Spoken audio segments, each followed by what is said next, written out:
Tonight on the season premiere of Jawn, learn why our FBI files have been withheld from public scrutiny for over 75 years. The answers to our subtle involvement with Bonnie and Clyde might lead you down a garden pathway to the final resting spot of a bag of loot, so stuffed with cash you'd need a pickaxe, a shovel, and a team of mules to extract it from its hidey spot. As we face the journalist's questions, discover how plastic surgery has rendered us unidentifiable as the men who had the ultimate say in the demise of Billy the Kid. Our fingerprints have been permanently erased with the use of Elmer's glue and Tabasco sauce. Our eyebrows have been trimmed and shaped by Hollywood's most sought-after makeup artists, and our clothes have been crafted to hide our extreme girth and opulence. Tonight on Jawn, meet the real individuals behind the phenomenon the critics call Jawn.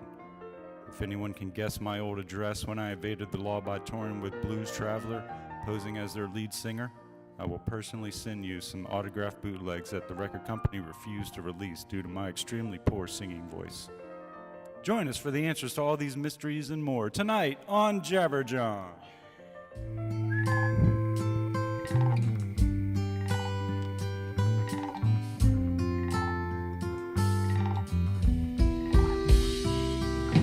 3 little frogs sitting on a log. One of them fell in.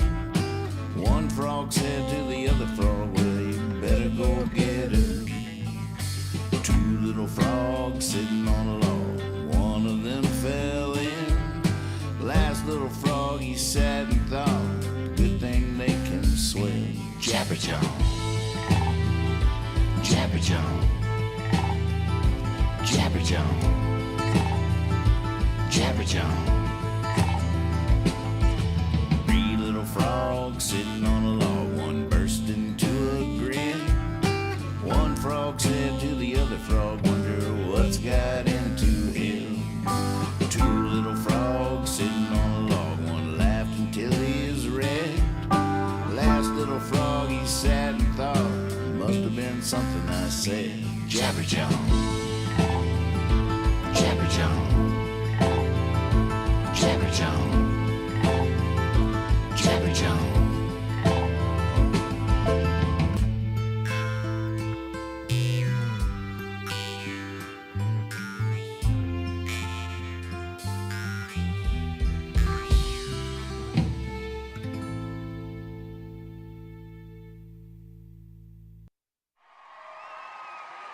We're doing this.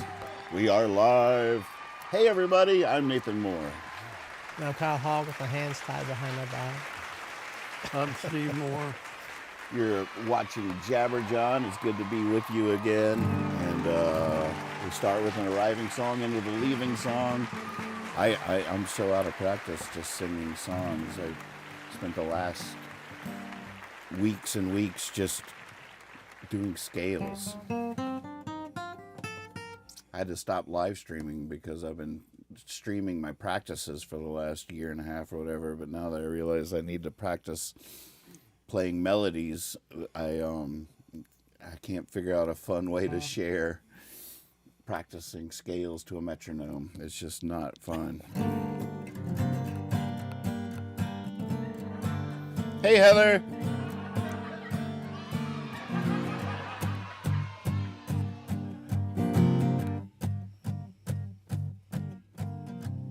Can't imagine what it must be like for God watching one of his own children starve. There's nothing he can do, nothing he can do, nothing he can do. The truest love is here. I am rolling in my baby's arms. Oh, this life sure has its charms. Just like me and you, just like me and you, just like me and you. Everybody dreams, but everybody can't win the lottery. No, sometimes it seems we just gotta be fine, watching through a window pane.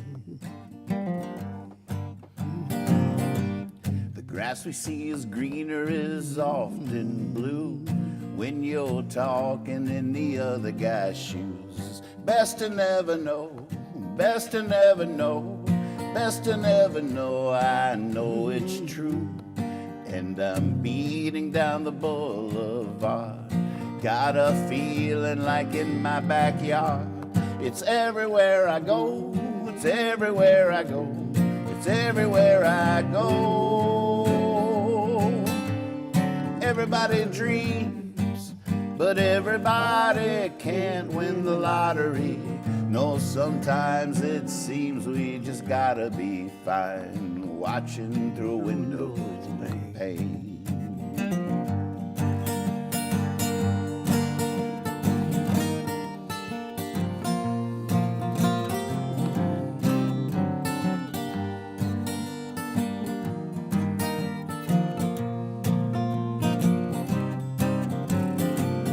Can't imagine what it must be like for God with all the love he's got.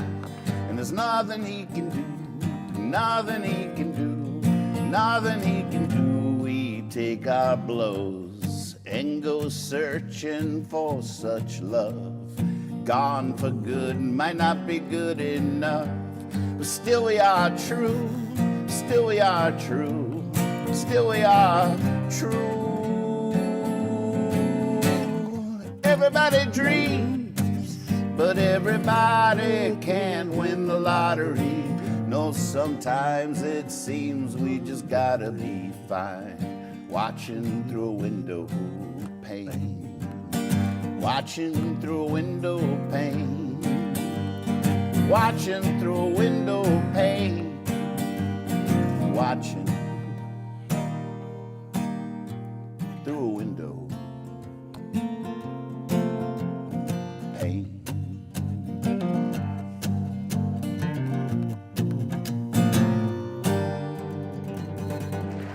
That was fun. Yes, sir. Songs are fun. I got a Scales suck. I got a question. Got a question. Yeah, for, fire away. for that song right there now. How many times as you writing the lyrics out, would you write P-A-N-E, and how many times would you write P-A-I-E? That old dilemma. That's the reason I don't like writing the lyrics out a lot of times. Well, it's just like if you're trying to, but like you'd mix it up, wouldn't you?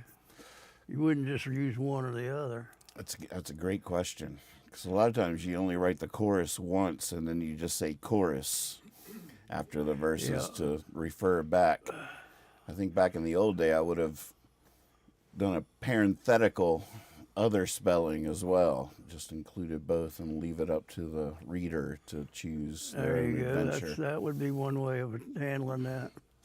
The other is to stick, like alternate them, or stick it when you want, like that last word. You could go with, you know what we're talking about? You're talking about, Oh, I didn't mean it like that. I'm gonna go upstairs for a That's little while. all. I'm just trying to include you. God dang. I would say, like, sometimes if you're lyrically or poetically, you might just say P-A-N-E until the last one, and then go with the P-A-I-N. Bam. Because phonetically, when you're singing it, when I hear you, when they hear you, you hear the pain if you say it that way. And it's also window pane or windows pane. So I don't know.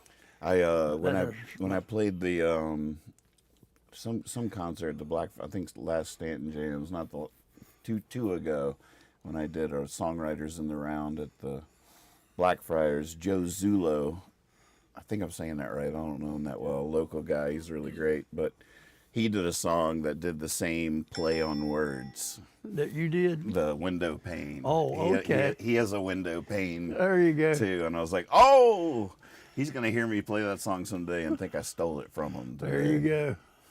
But I guarantee you, I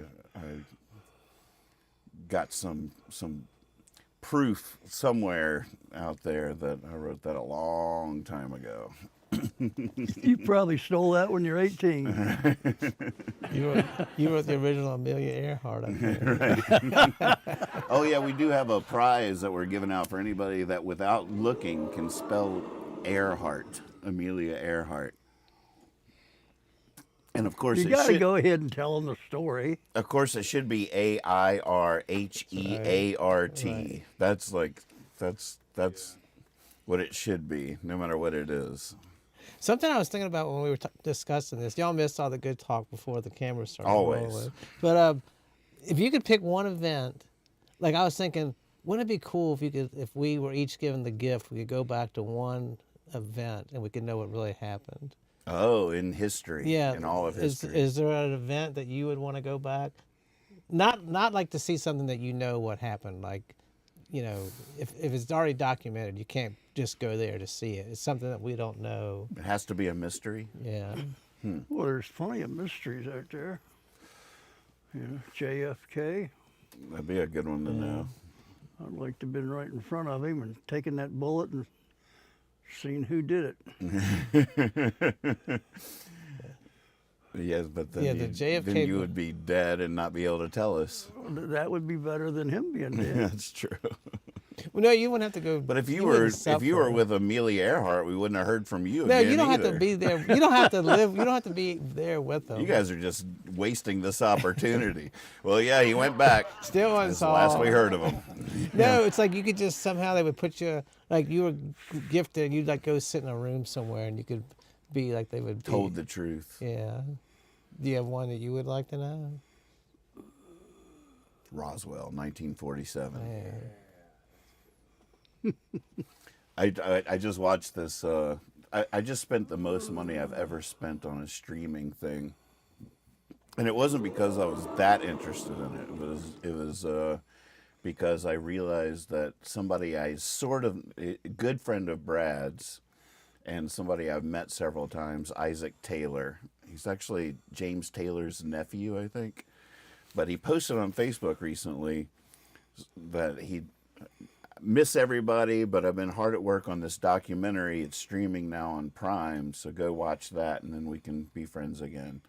And so I went and looked it up, and it was $20. The Age of Disclosure, all about the unidentified aerial phenomenon Oh wow. from the last few years.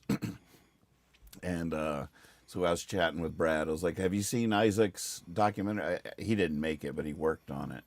And he was like, "No, but I have heard about it." And so we all did it at the same night. Brad and Bridget paid the $20, and Catherine and I paid the $20, and went in and watched this documentary. And I could sort of tell from the previews that it wasn't going to tell me anything more than I already knew, which Right. was a little disappointing. But I wanted to support the cause and was curious just if there was going to be something new in there. But it is sort of fascinating how top government officials and a lot of people in the military and stuff are coming out and reporting these events, Right. these things that seem to be moving in inexplicable ways according to everything we understand about physics Right. and science. And the thing that's so funny to me is even when like the New York Times came out with that piece, crickets on any real level. Like they told us for years, like, oh, they can't tell us the truth because of the panic that will consume the Right. population. Nobody cares.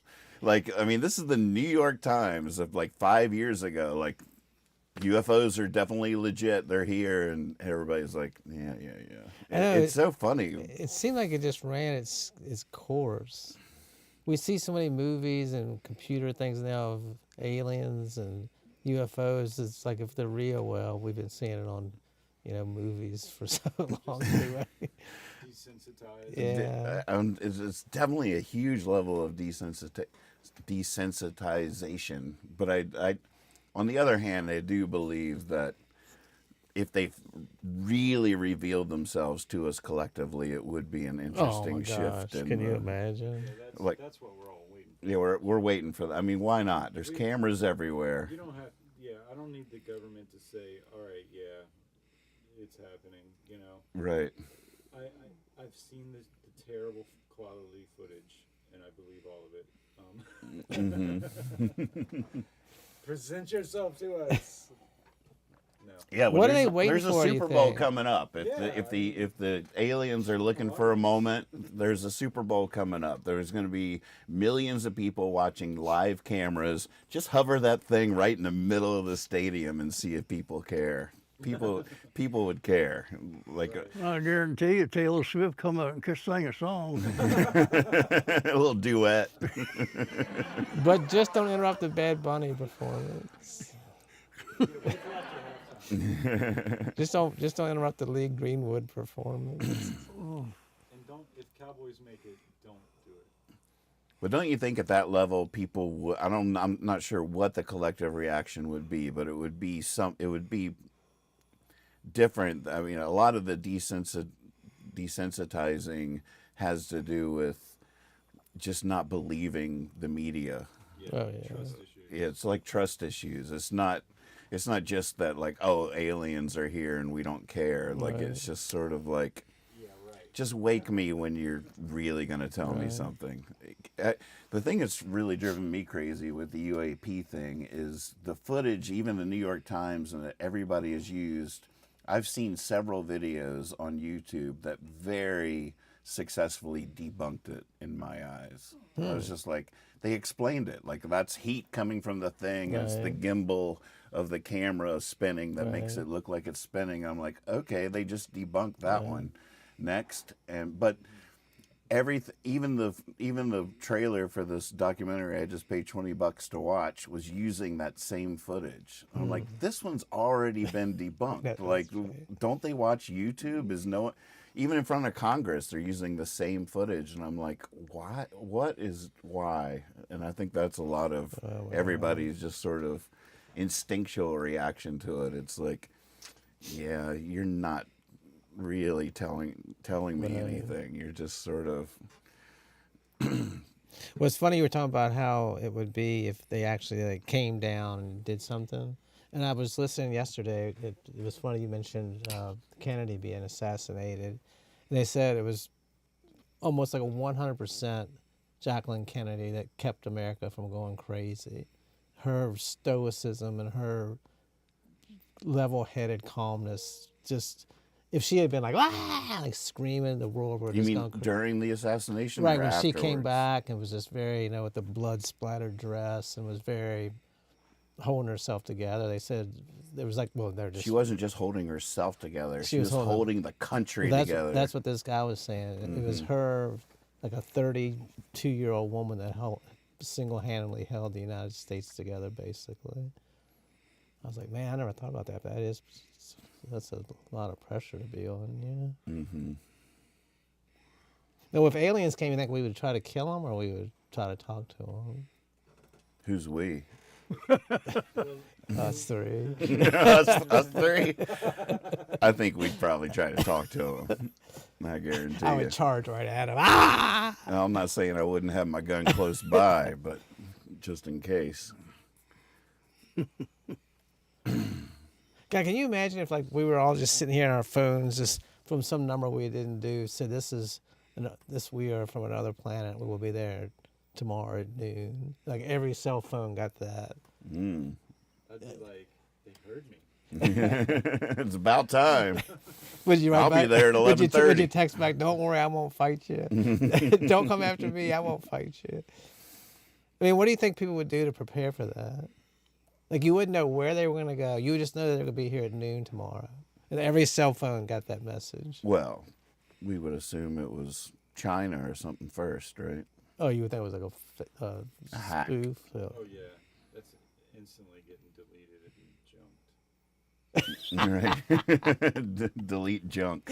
See, even if they try to reach out to us, people are so skeptical now about everything. Well, they don't have to text us. Yeah, don't text us. So We're smarter than that. We'll hear it in our head. Yeah, Yeah, so- that's a more interesting. What if everybody in the world telepathically received a message in their language that they were coming at noon tomorrow? now, would you more Now believe that would be. or would you I would believe be you're like, going Captain, crazy? What?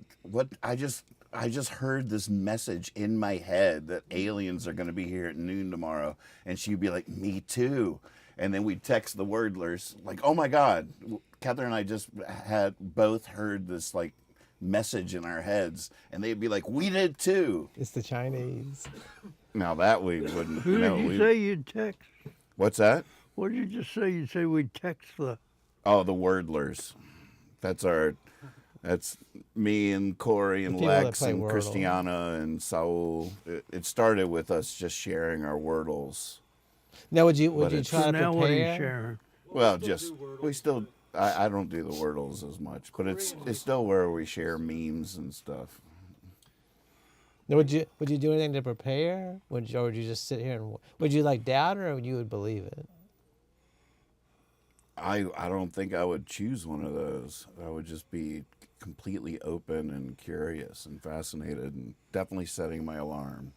So you would get up early. Because normally I'd be asleep during that hour, but I would be up that day. I don't think I would sleep.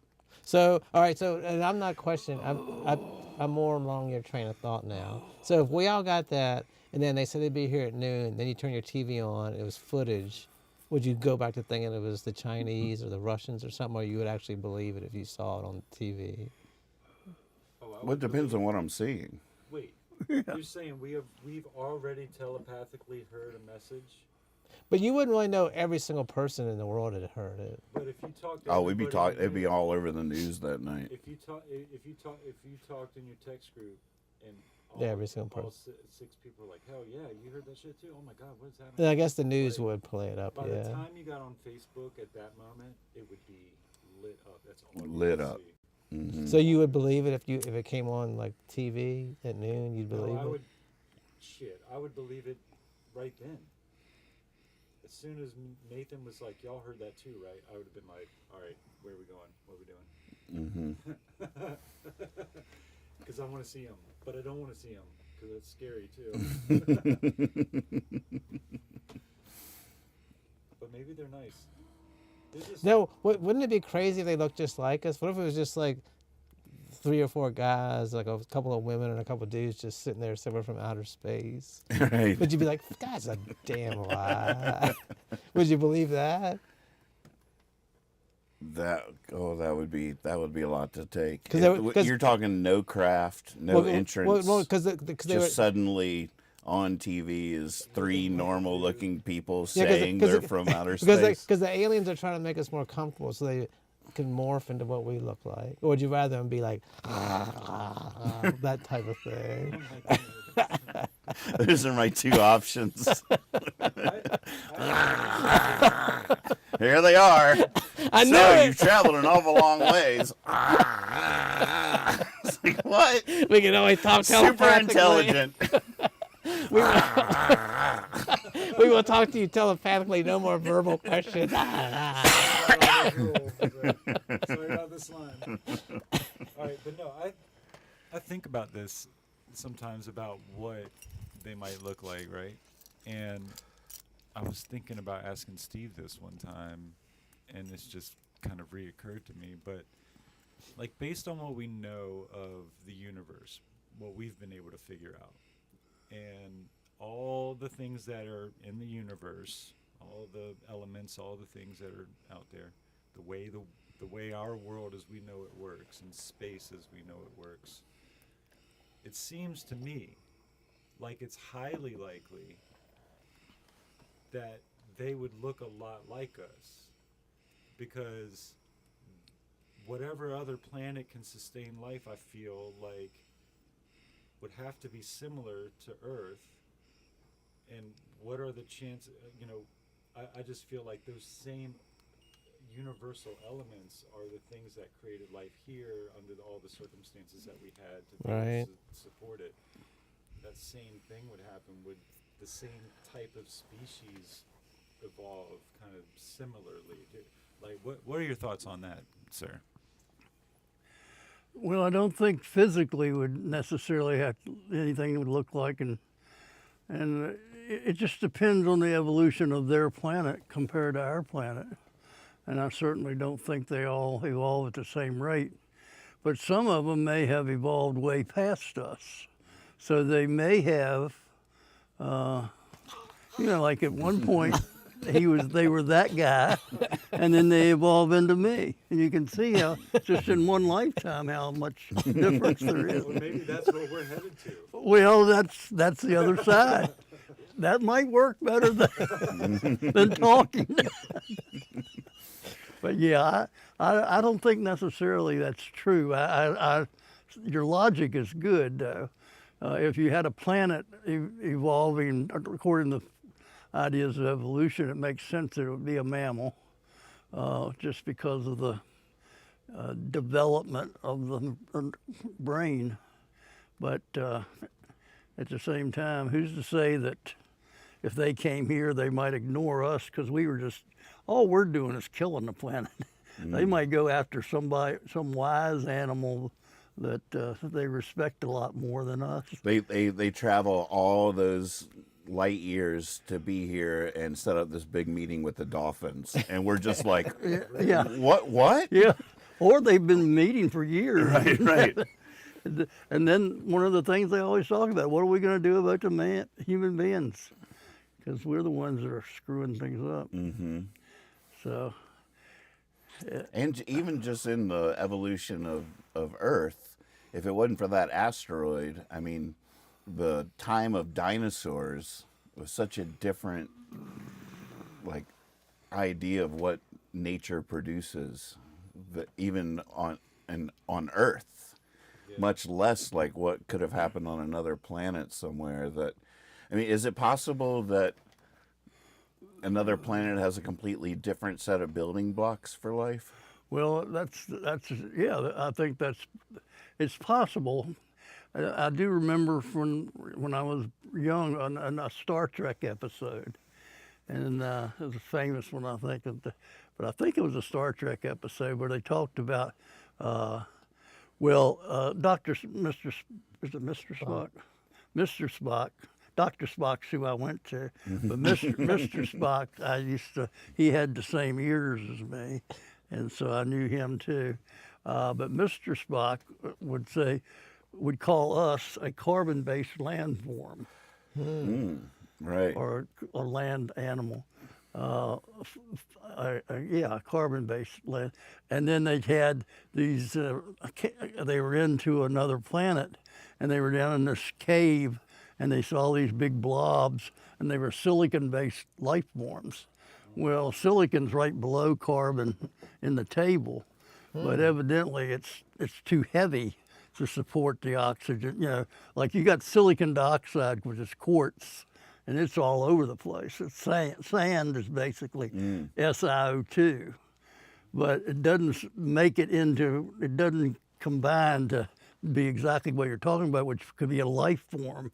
But on that planet, they're saying. So theoretically, I think you could argue that there could actually be other building blocks to fill in a completely different life form. But the thing I'm looking at more now, in where I'm going with it all, is it's not about matter, it's about energy.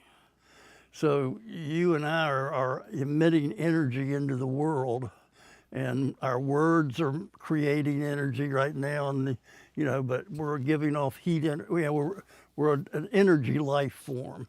So therein, you could have a lot of different life forms, and some of the things that are alive we don't consider to be alive because they're not breathing oxygen, but there still could be alive in there. If you ask them, they'd say they were alive. Right. We're not giving them enough credit. What are you thinking of there?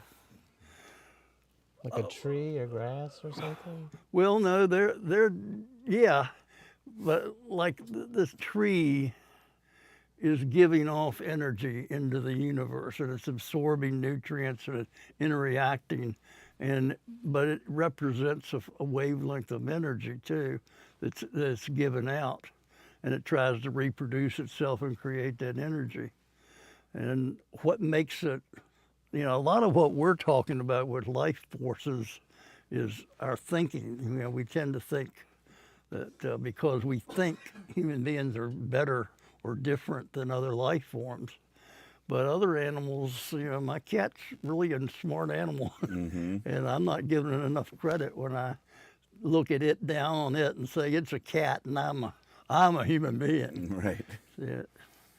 But the cat has me figured out pretty well, so he realizes I have an ego problem. He's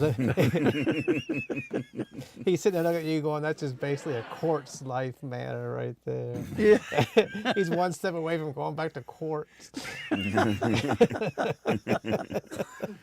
I mean, even in terms of like, well, hey, speak of the. Hey, look at that. He understood the conversation. He came Squiggled away from he me. came down here to say he just got Oh, hey, Pep. he just got a message. Your in ears his- burning? He got a message in his brain that fucking the alien visitors tomorrow. That was pretty good timing. I mean, is there any, like, we look at our periodic table of elements, and is there any reason to believe that that's anywhere near a complete list in a universe sense? Like, isn't it possible Yeah. another galaxy would have an equal amount of it's just things really, we've never heard of? No, it's just building blocks of condensed energy, and there's only so many ways. Once you get past 238 and way up in there, it's just too heavy to stick together, so it's going to fall apart unless you had a completely different thing. And so I think in the universe, the elements, I mean, what we've seen so far, what we know, because we learned a lot. How many people know this? Helium was discovered on the sun before they discovered it on Earth. Wow. Go on. Because they figured out, elements, when they heat them, will glow and give off a wavelength of energy. Based on that element, it will give off a different wavelength. So they were trapping, the sun is mainly hydrogen and helium, so they were getting these messages and they couldn't figure out what it was. And so they called it Helios, sun, Wow. when it was discovered to be one of the basic particles of matter in the universe. Wow. But it's light and it's a gas, and you don't ever see helium compounds, so people didn't know it existed until later. But Wow. I don't know where I was going The with that. scientists came running in, excited, into the lab, and was like, I think I've discovered a new... That's what I was thinking. I like it. That was good. Exactly. It's here on Earth. If I could only bottle it, I'd make a fortune. Look what it does to a balloon. Think of Thanksgiving in New York.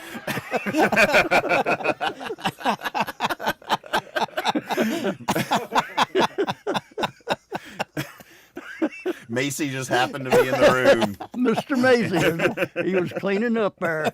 Great grandfather. Pushing a mop down there. What are y'all talking about? What are y'all talking about? I love it. Oh, boy, did I need to laugh or what? So what time period was that Which one? when they discovered Basics. helium? The parade was Thursday morning. And that was a good one. But you watch it? But it. Yeah, I love the parade. I have a ritual of, I engage in marijuana. I never do that in the morning, but on Thanksgiving, if I don't have anything else I have to do, which this year I was clear for takeoff. So I love the Macy's parade, and they just put so much energy in it. And we were talking about it. What was it I like about it? The legs. No, Not that part. X-nay, come no, on. it was the children. Oh yeah, he did say children first. He did say children first. He mentioned the children, then he went into the legs for like 10 minutes. I spent more time on the legs. I agree. But I do enjoy the parade. But he's never watched the dog show following it. He said. No, What? I hate the dog show. I hate the dog show. I'm I gonna always tell get you- sucked into that Tell dog you show. right up front. I always find it by accident, but then can't look away. If it was a cat show, I'd watch it. Yeah, no, that would be interesting. I'd like to see that cat go around a circle. So when was the helium thing? What is that? 1800s? or- Yeah. I guess late 1800s, maybe 1890. I don't know. No, wait a minute. So I understand what you're saying, but I completely don't understand how something coming from the sun, what? Anything you heat gives off energy, and this energy that when because it's in it, what's happening is hydrogen is fusing into helium, and that's the energy we're getting is that fusion energy, hydrogen fusion. So the helium is a product. Well, it's just emitted with a lot of that. With that energy, it's sent out as a radiation emanating from that, just like a candle emanates light. It's like light, but it's another wavelength of energy. But every chemical, when it's heated to the point where it emits light, gives off a different wavelength of light.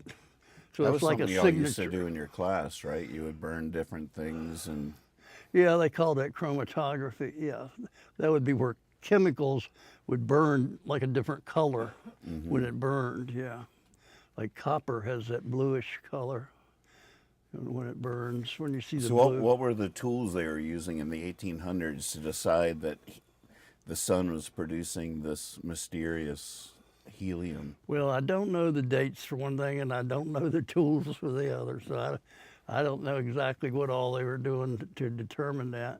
But was it something they would capture like in a glass tube or something? And then No, they're hitting the wavelengths hit at different frequencies. So they pick up the frequency at which that energy's hitting something, and it gives it and then they can just figure out the wavelengths.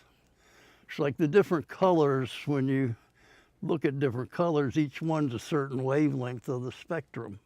And infrared's down here, and ultraviolet. Those are on each side, but in other words, dogs I think see ultraviolet, or a lot of animals see ultraviolet. We don't see ultraviolet. We just don't pick up that our. And that's part of the light spectrum? It's not Yeah. something unique in and of itself? It's Well, just- the light spectrum is part of the whole energy spectrum. So everything that has energy has a wavelength. We just happen to be talking about the visible light because that's what we can see. But like I was saying, other organisms use different frequencies. They're tuned into different frequencies. And that's the problem with me and hearing with music. There's certain frequencies because of my childhood illness. I don't pick up the frequencies. So I'm not hearing the same sounds you're hearing. And besides getting old and deaf, but I've always had that problem with music. So I can hear the basic beat, of course, but I don't hear the like when you and Lex hear music, you hear it more succinctly than I do, and to the point where it drives you probably crazy sometimes. 'Cause, some people like to pick out that mistake. I don't hear it. I go with the flow. Man, oh man. I just don't understand how these old fellas even thought of this stuff. Well, one answer to that is it's what they thought about all the time. Now, these are dedicated people that found something they were curious about and followed it as far as they could their whole life, a lot of them, which is pretty amazing, too, about human beings. Even the movement of the stars. Some dude would just go sit in the desert, look where the star is every night for 30 years or something. Like, man, how much patience do you have to do that? Wouldn't even go to the desert, but might just live there. Yeah. To observe the sky like that, and that was part of his routine. That he's a night owl or something. God, that's crazy. Yeah, but wait a minute. They didn't have a whole lot of alternatives. Right. It's not like they're trying to switch a channel. Yeah, they weren't missing Seinfeld or anything. Exactly. As no light pollution. They didn't have to go to the desert. They could just step outside and actually see the stars. How did somebody even know that the thing was moving? They just see it. That's what I imagine. I've thought about this a lot too. You see it, and it's like, oh, I recognize that star cluster, Milky Way or something really prominent. And then you notice that a couple months later, it's like over here. Well, So you part of it is they keep records of that. Right. Yeah, they started to be like, wait a minute, this is changing. Very, very much they can see, and then they can see that pattern. Yeah. So That's I what can you're see looking for. Is I that can see if pattern. you're sitting in a chair and you're looking over your favorite tree and you see it there. Then a couple months later, you're like, wait a minute, Right. I'm sitting in the same chair, but now the thing's over And then here. the next year, they look at it more intently. Oh my The year God. after that, they watch it even more intently, and then their buddies started watching it. Come on over. Get a 12 pack, come over. Then come back in 3 months. You won't believe the difference. Look over there. So where do you get helium now? Like how do they, or where they first find it? Is it just like is it in the air and you just have to distill it? Yeah. Yeah, I don't think there's any deposits of helium. Of course, it's the second lightest gas, so it's going to be up in the upper atmosphere.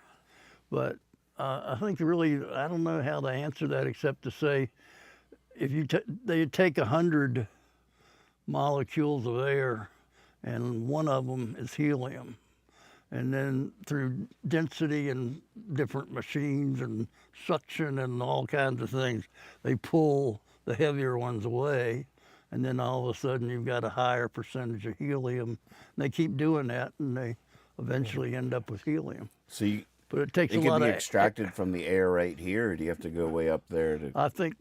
I don't know the answer to that. You could do it right here, but it'd take a lot of air because Right. there's not much helium going around. No, is it very combustible because it's so light? It's not combustible at all. I thought helium could blow up. No, see, hydrogen is the result of burning. Well, not burning, excuse me. Hydrogen, I can't hardly talk about it without talking about completed outer shells. Oh goodness! I don't want to go there with you. But if you add one proton to a hydrogen, you make a helium. Okay. So that's the fusion part. And in the fusion, those two particles, those two protons, become a helium. Now, once the helium is made, it's not going to combine with anything else. And its outer shell is full, so it doesn't combine with any other things to share electrons. So it's the lightest noble gas. It's a noble gas because it won't react with anything. But I thought like the Hindenburg, what was that full of, that person? That was full of hydrogen. Hydrogen, okay. And then if you breathed in right afterwards, you got a little helium. Oh, see, I always thought that was, so I'm wrong about that. I'm sorry. It would take a lot of that was a burning issue. That was oxidation. So the product of the helium, of the hydrogen and the the Hindenburg was helium though, wasn't it? No, it exploded, so it was hydrogen. See, if it was a helium balloon, it wouldn't have exploded. If the blimp if it's helium, it won't explode. It might go that. I don't know. But but the Macy's balloons, that's helium? I think they're helium Okay. because that's safer. And like a hot air balloon is just hot air, right? Right, exactly. Just lack of density because they're farther apart. And that's a lot cheaper than buying helium. That is fascinating how that works. Yeah. Isn't that crazy? I'm assuming that it's helium. But that's a lot of helium, though, isn't it? Those balloons are big. Mm-hmm. Yeah, Yeah, that is I'd a like lot to of know where helium. they get all that helium. Yeah, that's a great question. Yeah, I was just looking that up, but yeah, the Hindenburg was hydrogen, but it goes on to say that at the time the United States controlled the world's helium supply and supplied and refused to sell helium to Germany at the time. Wow. But how do you get all the helium? How do you control the world's supply of helium? I don't know if we're, So, I bet when they let those balloons out at the end, they don't save the helium. Right. I don't think they do. Stick it back in the bottle Yeah. for the next children's party. Clutch says, I'm not a helium expert, but I think mankind harvests helium during natural gas exploration. I bet there are deposits down there. In the ground? I guess. Interesting. I don't know. This is confusing. There's a Nathan Moore in here. Yeah, I posted that, sorry. You did that? I did that. Oh, I see. It was in response to the one above it. Do you see this spammy thing above it? It's like Yeah, I deleted it. It's like a resume or something. Yeah, I deleted that. And my reply was, "Sir, this is a Wendy's." I love that you love that. Somebody would really get that. Nathan Scott, welcome to the show. Nathan Scott McChesney. There's a lot of me's in here. Nathan Knight. Yeah, full disclaimer. Any of the chats from Nathan during the show will actually be coming from me. There you go. I'm not Nathan. You know, earlier you were talking about how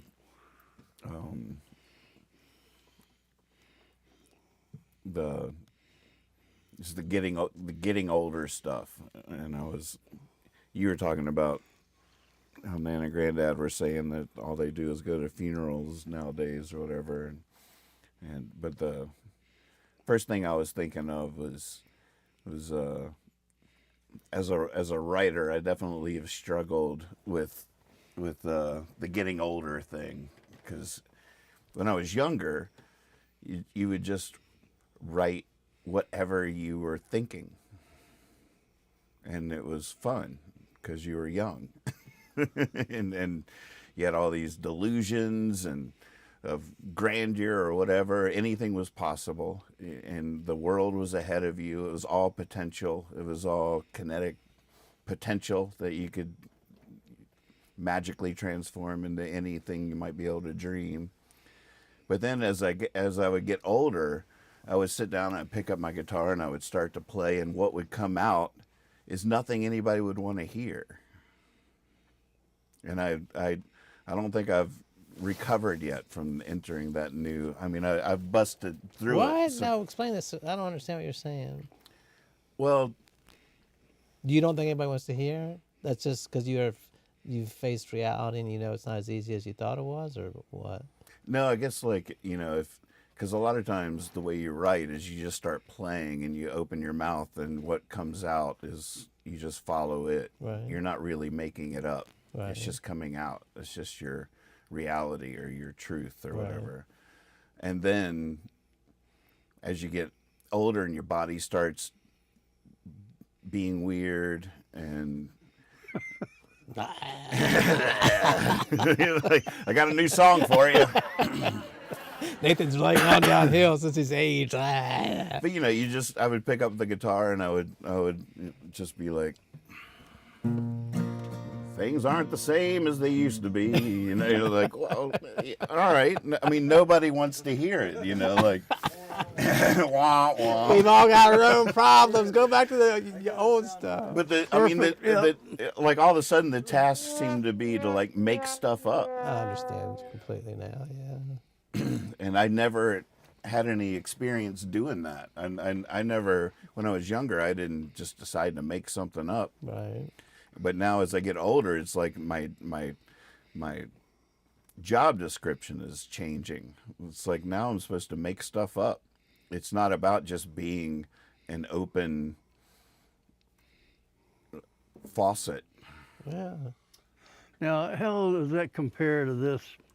I got on I wanted to hear some music the other day, so there's music stations on the TV around 400, and hit, you can put 70s music, 80s, you can pick it or whatever you want. So I picked 50s and 60s rock and roll.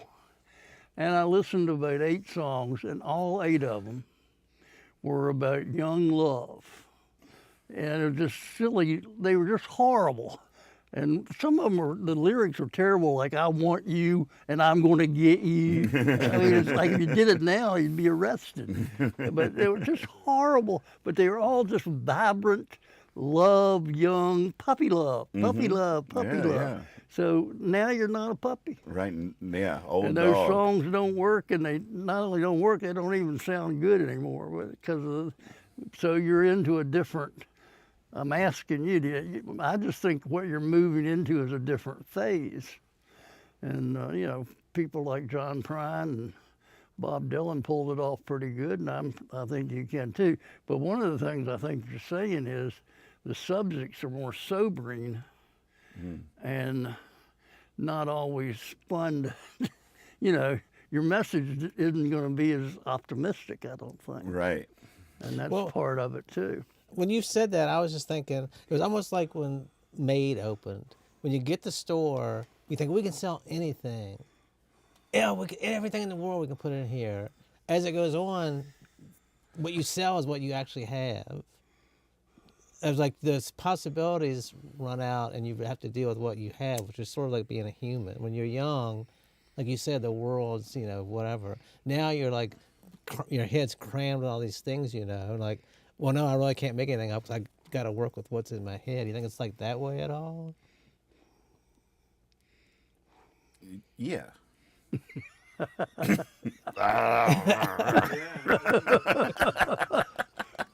A lot of people could relate to that. yeah. And it's, you know, the other conundrum that goes along with it is, you know, the really like vibrant music communities and festivals, venues. It's a young person's game. Right. And, you know, there's not a lot of people my age keeping a festival or a venue alive. And so Totally different energy. totally different energy.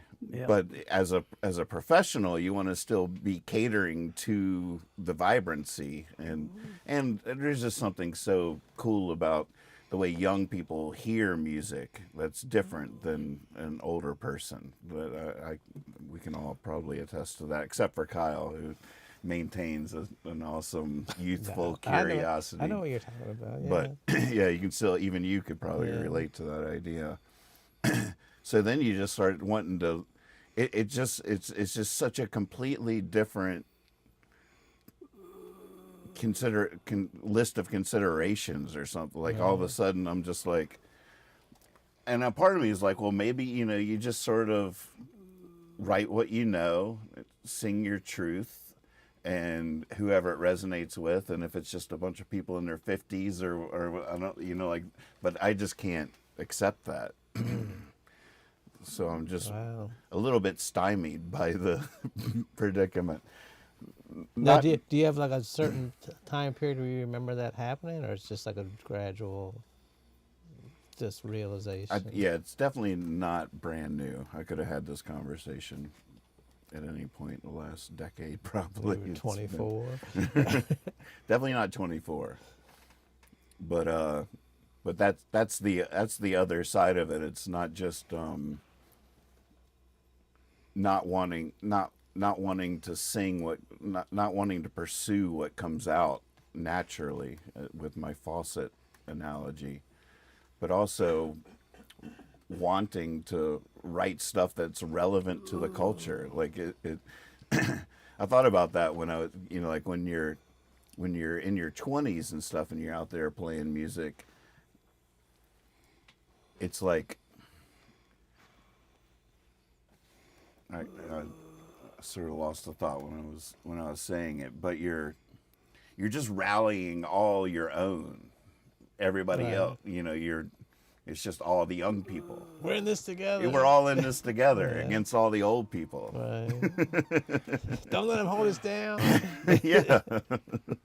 Well, how much of what you're saying is on the same parallel with the athlete who remembers the good old days when he was all American and then he's 43 and he can't play anymore. Right. At least you can still play. You just have to change to a different lifestyle, a different clientele, Right. but he's done for that. I feel like there is a parallel there, but For sure there is. also very different, like you say. Yeah. Yeah. So again, you're lucky you didn't play in the NFL. And I mean, my right, yeah, because that would have been a long time ago. But I was done with that. And I definitely have a lot of good heroes that are inspiring to me to continue to have fun with it. It's, I guess the interesting thing is just it not just I can't just open the faucet and enjoy it. Like it seems to be I should embrace more like a I think playing intentional like I don't know, like give myself assignment. I don't know. I guess I don't. I'm thinking of like Leonard Cohen, and there's so many of my heroes wrote really well all the way. If they're still alive, they're still doing it. Right. John Prine's last record was awesome. Leonard Cohen's last record was awesome. And well, part of that is evolving too, and developing your skills. And I mean, you've grown a whole lot in the last few years from the practice you've done, and you can go anywhere you want. And not many people have that ability to say that about their skill or whatever. But yeah, I mean, there comes a time when you have to retire from whatever it is you did. And you're a long way from that. You just have to evolve your style into a different form. But I hate to tell you, but you're not going to get those 20-year-olds throwing their bra at you. No, don't give up yet. Don't give up yet. No, don't give up yet, but I'm just saying that someday they're going to start looking at you like you're their, instead of their potential boyfriend, like you might be their daddy. Right. And that's not a bad thing. That's just the way it goes. But also, when you were talking about, don't you think that Prine or Cohen or any of them, you're familiar with their work, their earlier work, so you watch them progress. Like if you had just been you didn't know anything about them and picked up John Prine's last album, would you have said, this is the best thing I've ever heard? Or was it that progress that you sort of grew with it? Right. And he, I mean, on topic, he because he was so successful, I feel like that's a little bit different. You can just write to your fan base. Right. You're not trying still to break through to the music world today, which is when you're trying to break through, there's a lot more impetus on you to keep it fresh, keep it in some way avant-garde or in some way new. It has to feel new. Whereas John Prine didn't have to feel new, except for to his fans, which is millions of people. But he was able to sing about his old age. Like he could embrace those topics because he wasn't trying to appeal to. No, I don't know that much about him, but did his style stay pretty much? Was he messing with his style too to get a new audience, or he just the subject matter changed? Or did he pretty much follow, like, that was, you would hear it, you would know John Prine's song. He didn't put out an album with, like, this one the kids will like. Yeah. Yeah, no, he didn't do that. Yeah. Well, the 80s kind of affected a lot of people. Mm-hmm. When he was younger. He, 80s and that.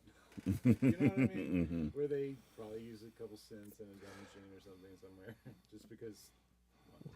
Yeah, the 80s were tough on people. Yeah. The 80s were tough on people. It didn't work for all the bands. But God bless them for trying. We would have tried if we were... Yeah, that's sort of the other side of interesting tie into the conversation, because what we're talking about, if you don't know, when the 80s came around, there were all this introduction of synthesizers and beat machines and all this stuff, and all this new music was coming out. And for like Dad's generation, all like Crosby, Stills and Nash and Young and Bob Dylan and all the old legends all tried to remain culturally relevant by using these new sounds and produce records that are cringe to this day. You're just like, oh my goodness, it was embarrassing. The cool thing is that a lot of them survive that. Like, 20 years later after the 80s, Bob Dylan put out one of his most successful records of all time. A lot of those, you would have thought that would have been the end of them, but they persevered. The fans forget. Forgive and forget. Yeah, the 80s made for a good comeback story for a lot of artists. Right? But it was a very funny time in terms of that. All these old legends coming out with these new wave records to try to remain relevant, and nobody liked it. Their old fans hated it. None of the kids wanted to hear these old dudes trying to be fresh. But even some of the artists I love, I still buy their stuff, but I'm like, man, this sucks. Like Elvis Costello, I buy every album that comes out, and I'm just like, God, if he can't get any worse than this. And the next one, oh my God, he did. He went another step. But it's sort of the same type of thing.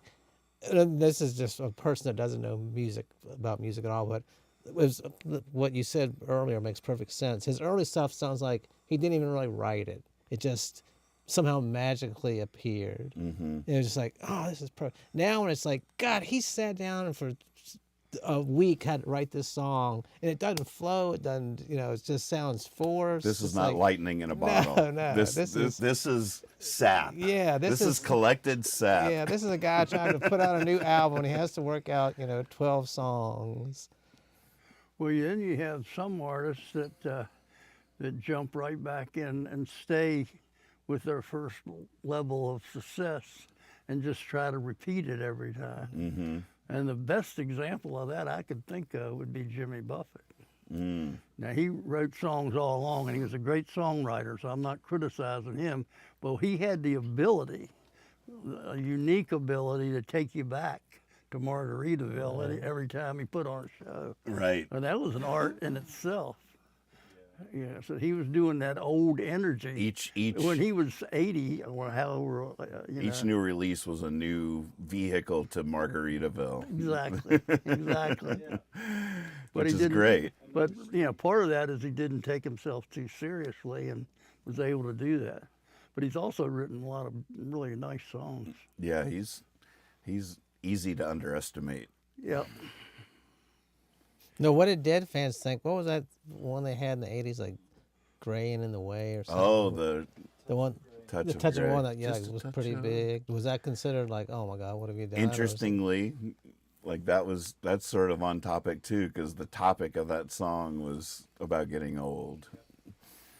Just a touch of gray. I was working at a record store then. I didn't know anything about the Dead. Had never listened to them. When that album came out, we had to play it all the time. And I was like, man, this didn't really. I don't see why people are so into this. But I imagine people that have been listening to them since the '60s would have been like, well, it's a good album, but it's not really, what we fell in love with them for. And they were never really an album band, anyways. They already had a huge fan base that wrote off the records. Right. Like, that's not why we love them. Right. I feel like the albums were more like contractual obligations more than anything else. I don't know that for a fact, but that's usually what you see. You sign on, you got to do 3 or 4 albums with whoever it is, And But then Touch of Grey was like their first hit ever. Right. Like the first radio play they ever actually got. I So- like that song a lot. It's very catchy. It's got a whole lot of good stuff going on. So what's the rest of the album like? Do you remember? No, to me it's not very notable. I don't feel like there were that many good tracks on that record. But I'd have to look at it and see which ones are on there. But just No, how about? Cause I think you told me you were a big Fish fan. How have they done their career? they make their own stuff. They got their own record label. And But does their sound stay pretty much the same, or? it's a whole different thing seeing them live. But they do some okay albums. Their albums are pretty good. You ever been to a Fish show? No, No? I'm going to change that. Because that's definitely a band you would... Aren't they in Vegas I like now? I like those bands where like the record is not Right. it. Like you can't listen to a Fish record and be like, or whatever. Like Yeah, it's not. even like Guar. Some things you just gotta experience live. They're all about something that happens in the world. Yeah, they just announced a bunch of shows at the Sphere in Las Vegas for the spring. It's like 3 weekends. We should go. Vegas. What would you do if somebody asked you to play Vegas? Would you go do that? Like they wanted you to do like I'd play the Sphere. 2 years in Vegas. Hell yeah. A residency thing? Yeah. For how long? What do they do for like a year or 2 years or something? I don't even know. Right, yeah, they go for a while. Would you do that like 3 shows a night for 2 years? There's something really dreamy about that. If Catherine, Percy, and Pip would come with me. No, would you make it in your contract that you could do any song you wanted? You wouldn't have to play like the ones the crowd knows. You could just go through your whole. I get artistic license. Like what if they said? I always thought that kind of gig would be pretty fun though. Like just playing the same place every night, living in the hotel, the buffet, all that. Would be pretty fun, I think. 20-year-olds throwing their bra. But off while they're- I don't know what I don't. It's inconceivable that kind of opportunity would, because you have to have a certain history to get that offer in the first place. So I can't even imagine, hypothetical whether I would do something like that. So what if like Redbeard or somebody downtown? So we want you to play every Thursday for a year. Would you do that? No, it couldn't be Thursday. You're doing the show, but every Tuesday. Oh, I jumped for it. Oh, you hate us. I knew it. That's completely different. There's no buffet there. There's no hotel suite at the top of it. But But you're so close, you could walk down there and be home. Catherine wouldn't even have to move. Well, you said didn't you do something at that Black Swan. no, the place in Waynesboro, like the sushi. Didn't you say you had a band that played out there? Oh yeah, Silk Road. Yeah, was that like a weekly thing? No, Oh. played there for a little while. It was like once a month. Oh, okay. And it's so funny. It was supposed to be a jazz brunch. Just I think I wonder if they still do it. Anyway, it was called a jazz brunch. But I was playing with my neighbor Larry Ragland, and he did stuff like John Denver and like Chris Christopherson and Oh, stuff. wow. Like, he played all these like old like 70s, 60s and 70s Jazzy numbers. no, like folk songs. Right.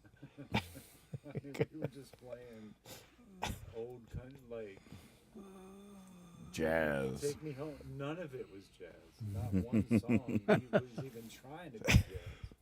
And it was me and Danny Dollinger and Larry Ragland. Jazz brunch. Our new project, Noof Minutia, is actually looking for somewhere to do a weekly, Oh. like happy hour somewhere or something. We thought we'd figured it out with this new French restaurant downtown. It's perfectly on brand, There's sort of a French aspect to what we're doing. But they close every day at 5:30. Oh, wow. Their happy hours from 3:30 to 5 or something like that. I'm like, What is it, like a They lunchtime close place? at 5:30. They close at 5:30. No dinner.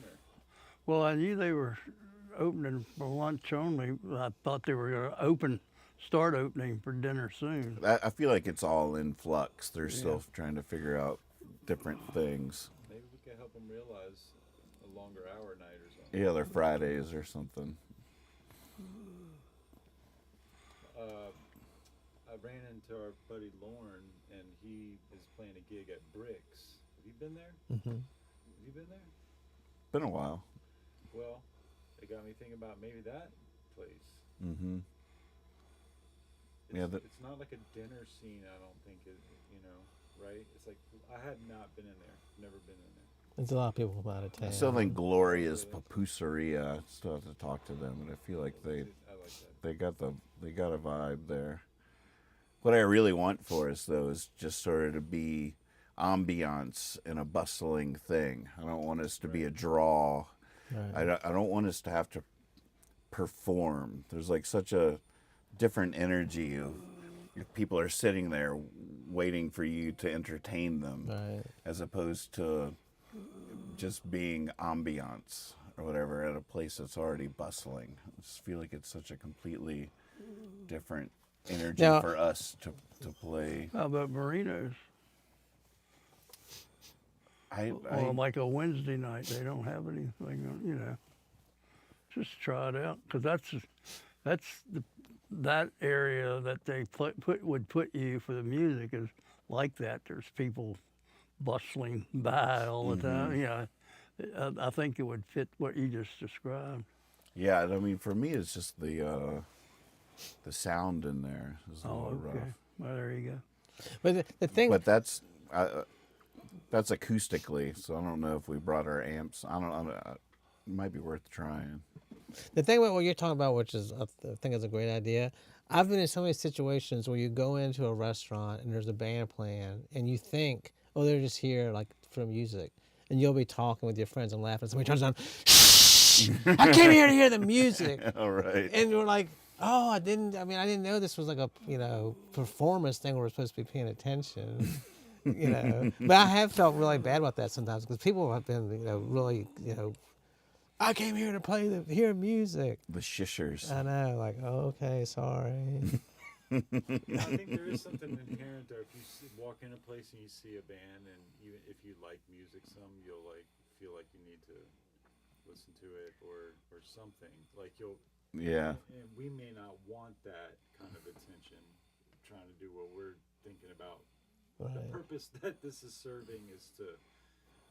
It's just the public pressure of it all, just the humiliation and all, Well, there's a difference between being the background music and being the star of the show. Mm-hmm.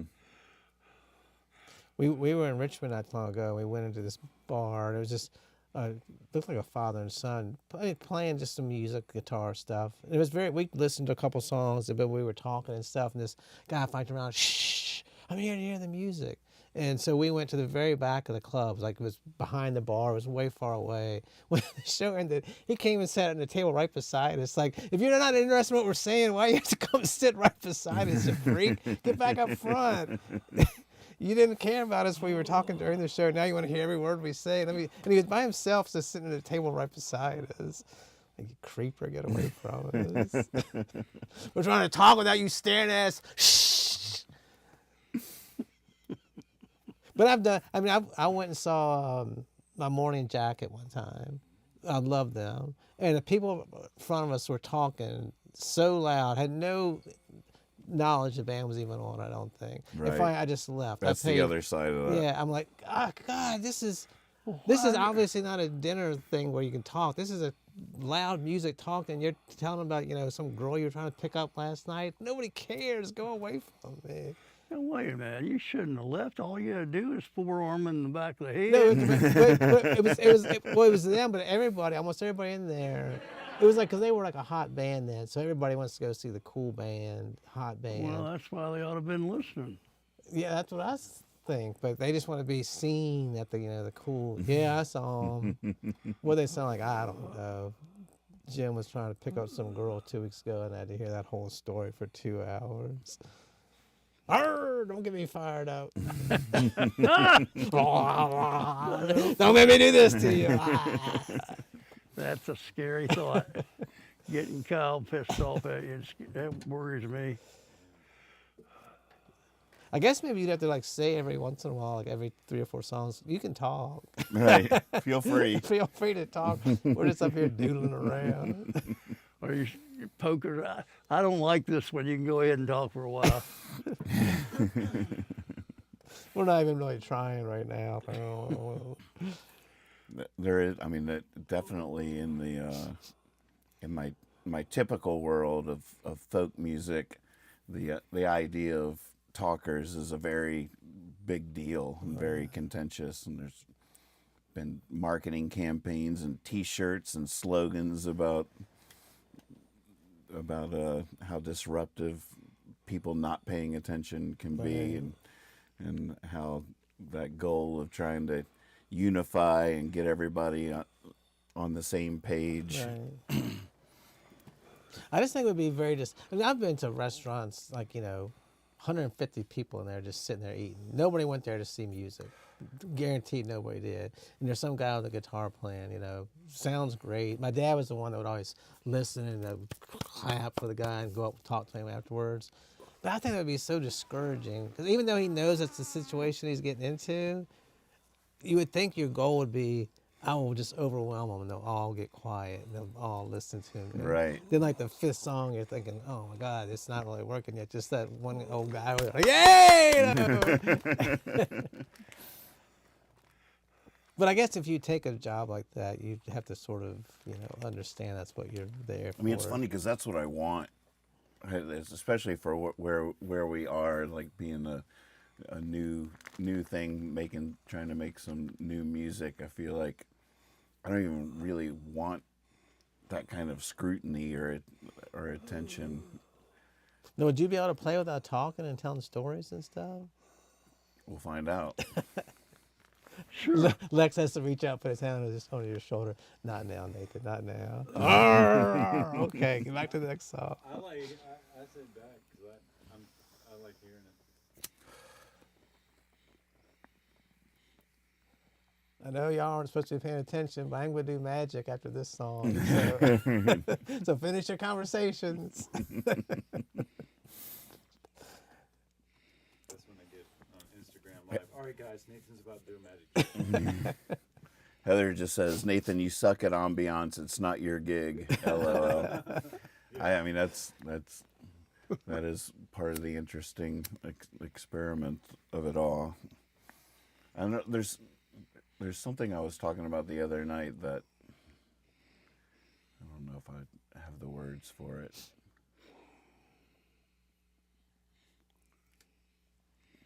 Just thinking about like different roles that music can play, and what I'll talk about it next time. But I was just thinking, to perform like that, it's almost like being a shoplifter. Like, I'm going to be in here like just everybody else, I'm going to be doing something that nobody else is doing, and just hope nobody really notices me. They didn't notice I played one of my hit songs while they were talking. Did it? They didn't even clap after it. But it is nice to go sit and listen to somebody perform, but that pressure to, let's go get something to eat with a couple of friends, and you get there and everybody tells you can't talk. You're like, oh. Right. Well, if you decide you're going to play in front of a bunch of people and they're ordering food and drinks, you need to expect them to talk a little bit. Right. And Yeah. that's There's just- food and drinks. Yeah, exactly. Mm-hmm. It's the difference between sitting in a theater. Right. Exactly. Oh man, the clock is ticking. We should probably. Well, I want to change the subject for a second. Yeah, I was gonna. It's I time. want to make an address about something that's happening right now for us in the world, and that's holiday depression. Mm-hmm.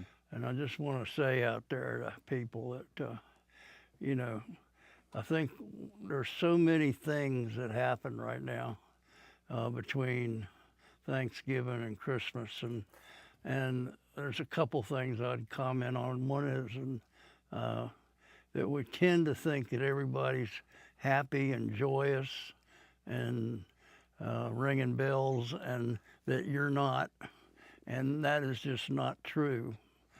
What I believe is that this is a very difficult time for human beings because you are brought back the experience of grieving. whether it be someone who has died recently or someone who died a long time ago. When you think about the holidays with them, it's hard to not get into a missing them type of mentality, and that can lead into grieving. You haven't finished. We never really always finish our grieving.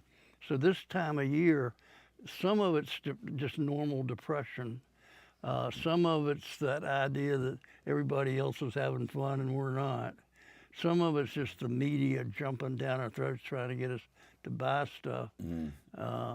There's all kinds of things going on at work to create a downtime. And I just kind of want to say that there's a few things I know about. One of them is depression. And I just want to say to you out there that you're not alone. And not all these other people are having that much fun either. And we're all trying to make it through. And we do that by helping each other out during this time. So I love the parade because I love watching those children smile and make it happen. And when you can do something for somebody and help them out, that's the way you're going to make your holiday better, because not everybody's like that, but for most of us, doing something and helping someone makes you feel better. And that's the real essence of where we ought to be going with this. It doesn't have to be, but don't expect it to be just happy, happy, happy. There's going to be down times during all this. That's what I wanted to throw out there. Yeah. You know. And pace yourself, because February is going to be even worse. You just got to pace yourself.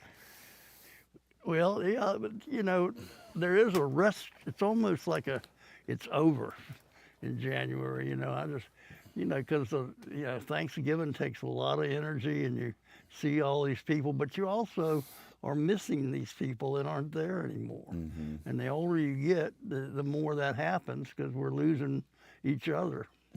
And so there's that, but it's all part of the plan. We're all doing it, but I don't know. I lost a good friend a couple days ago, and I was thinking about Paul and playing racquetball for 30 years. Yeah. And about a month. 30 years? For 30 years. Wow. We started in the 90s. And we'd play twice a week, and then we were playing once a week. But we played a month ago. And just that idea. But what I got real sad and depressed and was grieving and thinking. But then today I was thinking about not being able to come because of the way I was feeling. And I said, you know, what Paul and I did, the reason we did it for 30 years is that we were proving to each other we could still do it. And if I'm going to honor him, I'm going to go out there and still do it. And pulled me out of a depression where I hadn't been getting out of bed much, and it got me here. So, all right, I'm off my soapbox. Thank you, Paul. Paul Welder. Paul Welder. Good man. But, you know, we played every week, and he'd yell and yell, and he'd get mad, but it was never at me. He was always just wanting himself to be the best he could be. And if I would beat him 3 in a row one week, I knew I had to worry the next week. He was going to come back and get me, and he did, you know. It was a wonderful relationship. He's a good man. Yeah. I first met him and Krista because when I first moved back and would go see music and would be playing out, they were always there. Wherever I went, they were just Paul and Krista were a fixture at the front table at any music event I went to. And they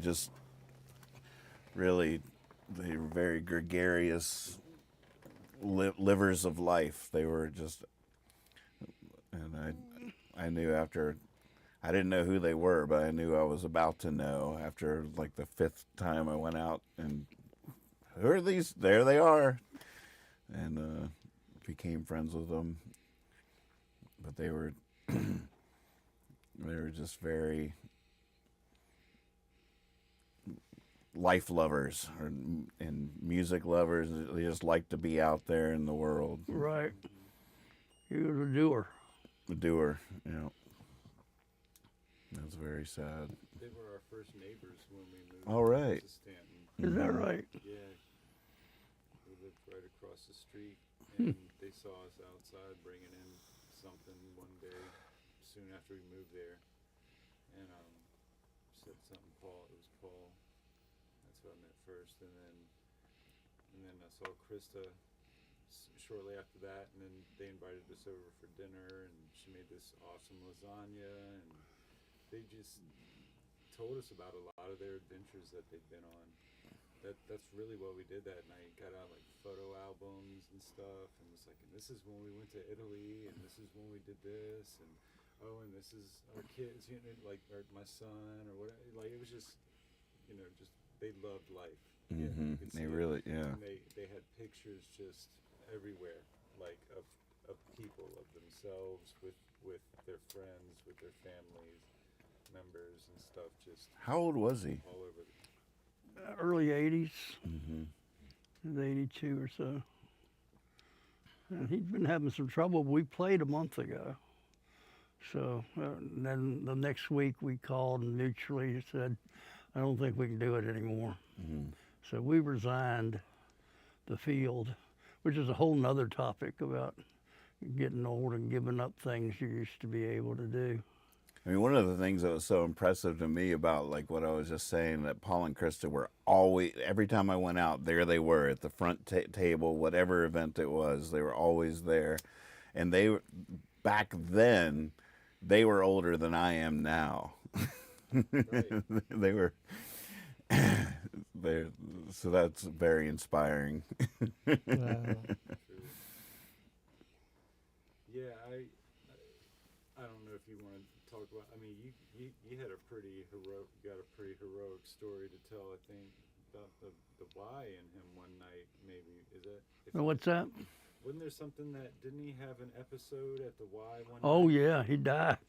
Yeah. We came out after playing a game and sat on the bench, and I was looking around, and I heard a thump, and he had just fallen all over. He was sitting next to me, Wow. and he just fell on the floor and was unconscious.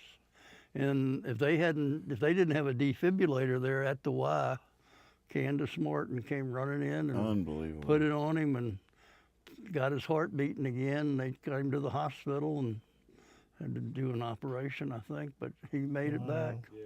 So yeah, I watched. That was amazing. When was that?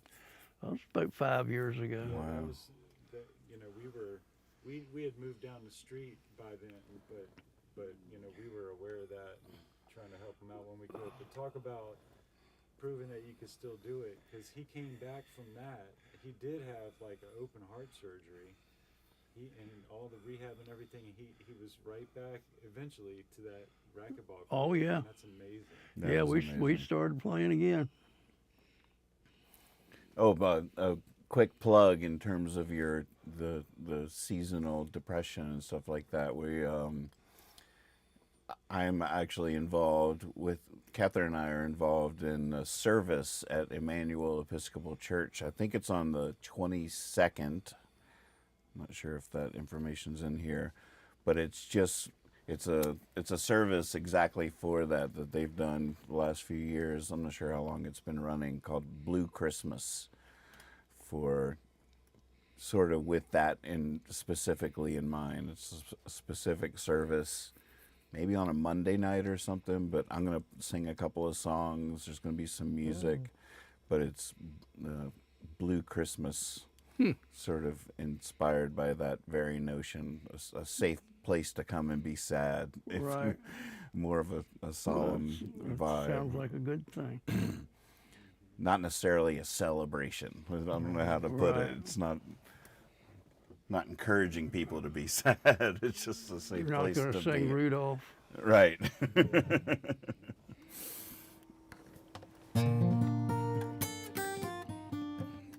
Joy to the world. Fuck yeah.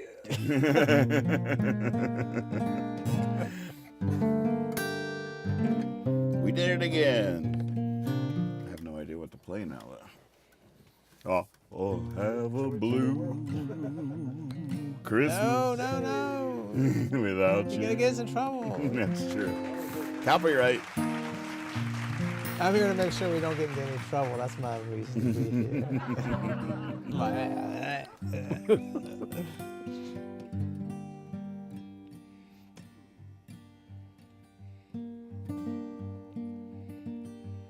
Oh, Heather just said, play I Want a Port. Talk about spelling stuff. This is there's no way I could do it. I won't remember it, but I wrote it after a dinner at Paul and Krista's, where I overheard a really funny miscommunication and then went home that night and put it to music. But it was Krista saying to Paul, he was pouring drinks and she was like, I want a port. And he was like, well, it's right here. And she was like, yeah. How can I say it right? She said, I want a port. And he was like, well, here. And she's like, no, I want a port.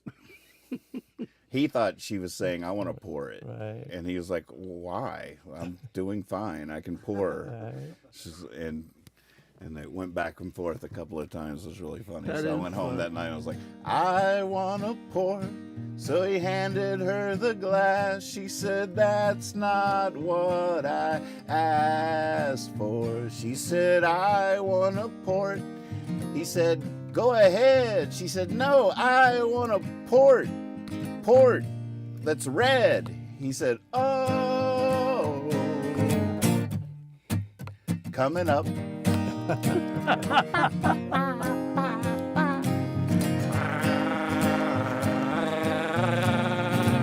He's bringing the She said, helium I into it. want a port.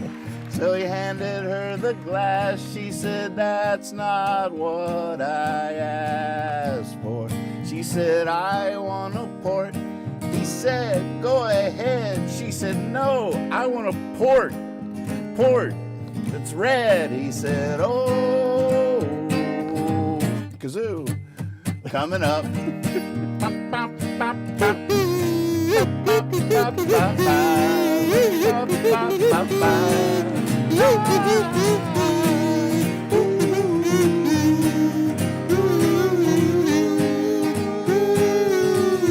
Everybody. She said, I want a port. So he handed her the glass. She said, that's not what I asked for. She said, I want a port. He said, go ahead. She said, no, I want a port. Port that's red. He said, oh. Coming up. That's great. Good job. I wish I had a glass to break. That'd be perfect. Were there any more words to that? I can't even remember. It's on a hard drive around here somewhere, though. But hey, I remember that much of it. Good call. This is a perfect leaving song. Yeah, it worked out good. Forgot all about that. Classic. Heather, bringing back the old ones. Way to go, Heather. Coming up.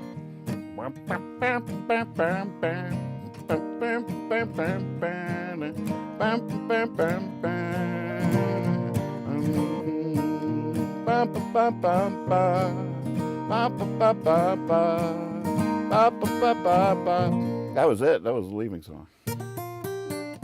Are we off? Yeah, thank you very much, everybody. We will see you next time. Jabber Johns. Good luck. Signing off. Good luck. Happy holidays. Happy holidays. Or whatever.